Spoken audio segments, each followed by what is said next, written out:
PPN 12% itu diputuskan melalui undang-undang. Undang-undang itu diusulkan oleh pemerintahan Presiden Jokowi. Pada saat yang sama PDI Perjuangan ada di komisi itu dan komisi itu menunjukkan PDI Perjuangan menjadi ketua panja kalau saya tidak salah. Jadi itu adalah keputusan DPR RI, bukan inisiatif Presiden. Bukan inisiatif dari PDI Perjuangan. Jadi salah alamat kalau dibilang inisiatornya PDI Perjuangan.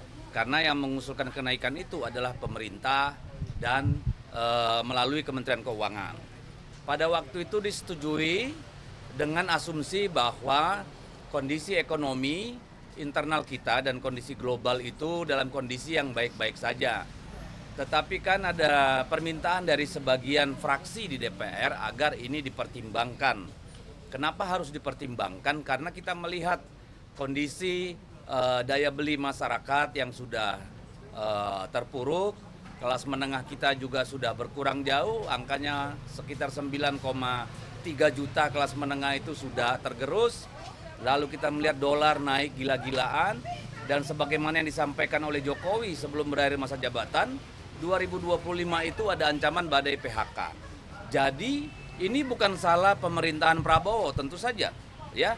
Yang diminta teman-teman itu juga bukan membatalkan undang-undang itu atau kesepakatan yang sudah dibuat di DPR, tetapi meminta pemerintah mengkaji baik buruknya dari kenaikan PPN itu bagi rakyat.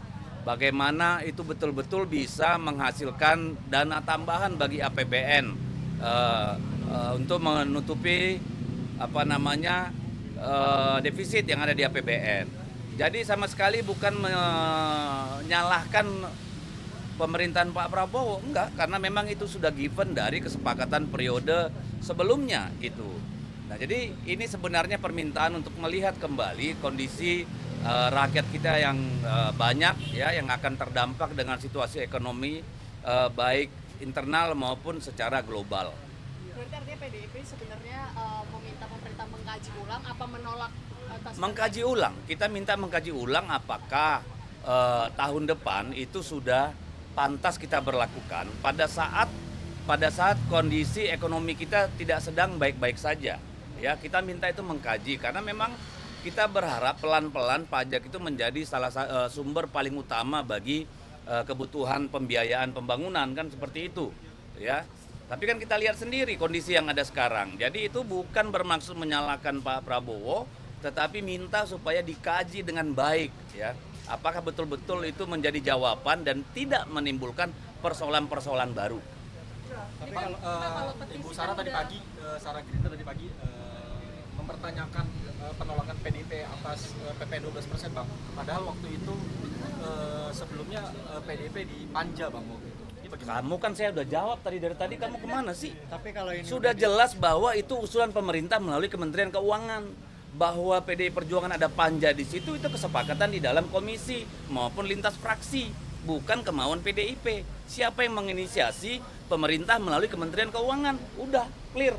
Tapi kalau ini sudah diputuskan jadi suatu kebijakan gimana, Pak? Loh, kemarin undang-undang pemilu kada aja yang sudah disahkan di Balek bisa putus, dibatalkan. Kenapa ini enggak? Kalau untuk keselamatan rakyat kan itu. Tapi kalau pemerintah percaya diri itu tidak akan menyengsarakan rakyat, silakan terus. Kan tugas kita untuk melihat bagaimana kondisi gitu loh.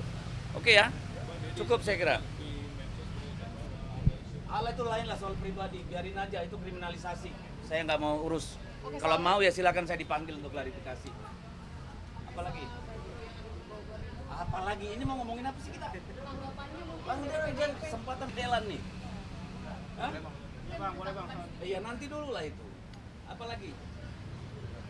Kalau soal pemberedelan saya jelas nih. Kalau Pak Fadlizon bilang ini bukan pemberedelan, silakan baca apa sih pemberedelan. Pemberedelan itu adalah pemberangusan, pelarangan, pembatasan. Itu artinya beredel. Nah, saya ingin sampaikan kepada Pak Fadlizon, ketika mereka kalah pemilu 2014, dia bikin puisi yang menyerang, menghina Pak Jokowi. Adakah diberedel? Adakah dibatasi? Enggak. Jadi saya minta Pak Fadlizon jangan melempar kotoran ini kepada pemerintah yang sekarang, kepada Pak Prabowo. Sehingga kesannya Pak Prabowo lah yang meminta pemberangusan ini. Saya yakin tidak. Karena saya belum pernah dengar Pak Prabowo itu anti karya seni. Bahkan beliau seorang pecinta seni. Bahkan suka menyanyi, kan gitu nih. Jadi yang meminta membredel ini menurut saya adalah mantan dan para komparadornya. Nggak ada, saya nggak percaya bahwa ini permintaan Pak Prabowo. Ini pasti pemerintahan mereka yang tersinggung. Siapa yang tersinggung? Silakan diartikan sendiri. Nanti soal katanya vulgar, ada pemakaian atribut. Itu kan asumsi.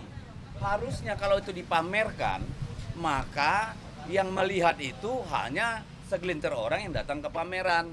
Dengan pembredelan sekarang tuh sampai ke kampung-kampung, desa-desa orang jadi mengerti gitu loh. Jadi salah sendiri kalau menurut saya. Karena saya yakin Pak Prabowo tidak punya niat untuk memberangus seperti itu. Beliau sedang berusaha membangun citra Indonesia di luar negeri. Ya, dunia internasional. Kalau sampai beliau ke luar negeri terus ada cerita kayak begini, kan beliau bisa dianggap tidak demokratis. Dan itu merugikan bagi Pak Prabowo. Jadi pada Pak Fadlizon dan Giring tolong hati-hati. Ya, apalagi dua-dua ini kan seniman nih. Fadlizon suka nulis puisi, Giring suka nyanyi. Ya, masa otaknya kayak begini, kayak Orde Baru gitu loh. Jadi dalangnya mantan presiden. Loh, asumsi kita begitu, karena di luar tuh siapa lagi merasa dirugikan dengan kritik melalui lukisan itu? Nggak ada kan? Kalian merasa dirugikan nggak? Nggak kan? Kan nggak mungkin kalian yang minta itu dibatalkan. Apalagi? Yang ini yang baliho Pak, yang Megawati. Sudah kita bahas. Belum dapat lagi. Sudah jelas itu upaya terstruktur, sistematis, ditaruh di tempat-tempat yang sangat prestisius, ya. Ring 3, ring 4, tidak mungkin orang biasa bisa melakukan itu. Pasti kekuatan yang sangat terstruktur dan sistematis. CCTV ada, silakan polisi mengusut. Sampai hari ini kami sudah laporkan ke polisi, belum pernah ada tindak lanjut. Apalagi? Cukup. Ya.